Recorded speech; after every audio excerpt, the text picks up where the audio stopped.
He is the fabulous, acid-tongued Strictly judge and a regular loose man. But away from the dance floor, Craig Revel Horwood is, well, he's one all in a spin after his partner Jonathan popped the question. So as we continue to celebrate Pride Month, here to talk surprise engagements, wedding plans and why they knew it was love at first sight.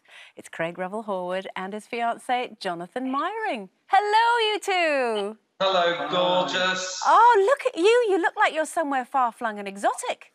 We're not. No. We're in Hampshire, darling. We've been in lockdown now for literally 3 months. Well, if you include Australia in that, that was another 3 months. So it's been about 6 months for us now. So did the proposal happen in lockdown? Well, it sort of did. Kind of.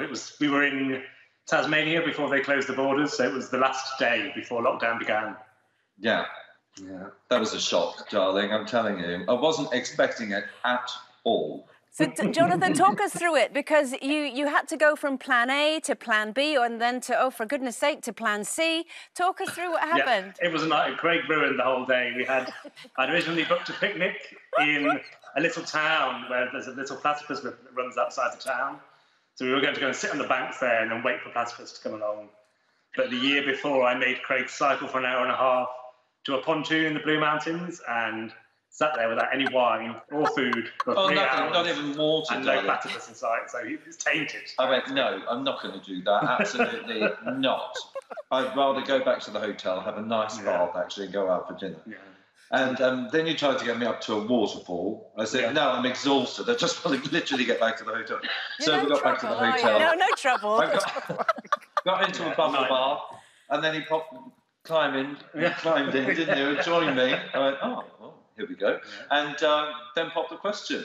Yeah. And now look who's getting married. Yay, congratulations. And did you say no initially? Who'd love me, darling? That's what I wondered. I'm sorry? Did you say no initially?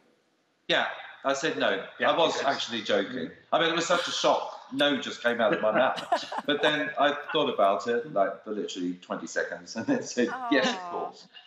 As long as you get those grapes in, I said, you know, I'll marry you. We can have the marriage as soon as we start producing champagne. First grape harvest.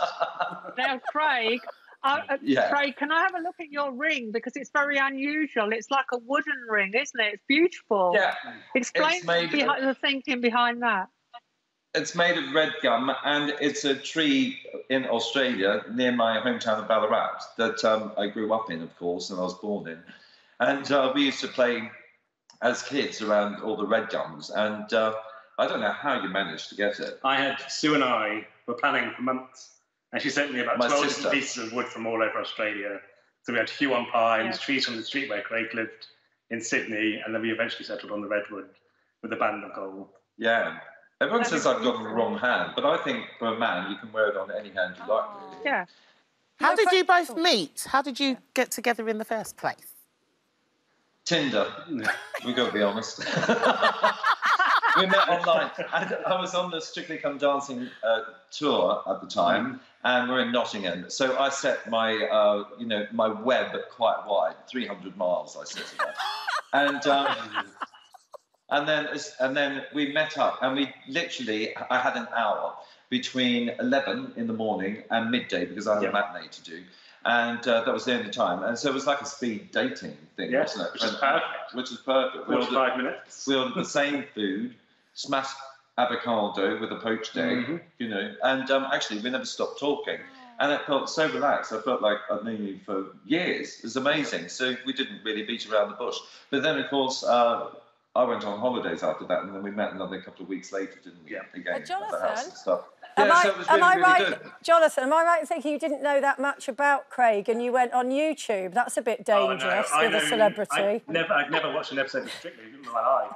I don't see how that's possible. I'd seen it on television, but I never sat down and watched from beginning to end. So I did some emergency research and watched the most watched videos, which are all Anne Widdecombe and Ed Balls, which I quickly realised was not an accurate reflection of ballroom dancing. No. And your car blew up, didn't it? So he had to go to live with his auntie, and she said, "Oh, it's not that Craig Revel Horwood. He's absolutely vile. He's nasty. Why would you want to go and meet him?"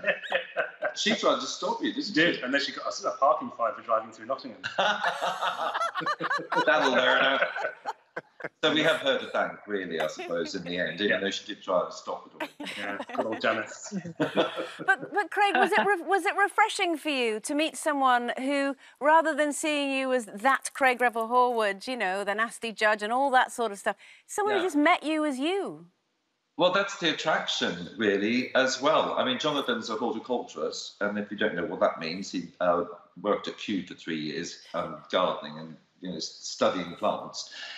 So nothing to do with the theatre or television or anything like that. So, yeah, really refreshing. And it's nice to know that he likes me for me and not for any sort of other reason of getting on TV or becoming a star or a celebrity. In fact, that's quite a hindrance, I've got to say, when you're out, as you all know, you know, people sort of coming up to you on the street and all of that. Although the lockdown has really helped that, and the 2-metre rule is being adorable. I'm loving it. No touching. No touching, it's great. No kissing, I'm loving that too. Guys, can I just ask? No one attacking you, and no trolleys ramming into you in the supermarket. It's great. My life has changed considerably on the streets. Can I just ask you, with the whole wedding and everything, I've read that you're doing it you're setting it up in your home and in the garden. Is that because because Jonathan is a plant person? Is that why you wanted to go the nature route? Yeah, definitely. We have a huge forest that Craig owns at the end, so we've cleared the ground underneath and we're building a large area inside the forest. And it's all full of lights. There's Edwardian lamps hanging from the 600-year-old chestnut tree in the centre. And we can seat 100 people underneath. Yeah, it's really magical. And the grounds, I have enough grounds and all of that. And I thought, why don't we do it somewhere we absolutely love? I can't imagine hiring or renting a place because it won't be as specific as we want it. You know, we just want it to be really, really gorgeous. And this is the place to do it. And plus, in lockdown, we've had plenty of time to arrange it, which has been really, really good. Yeah. We've just got to get those vines building it slowly. Lovely. Now, I want to ask you, have you made a little grotto to put Bruno in when he comes to the wedding?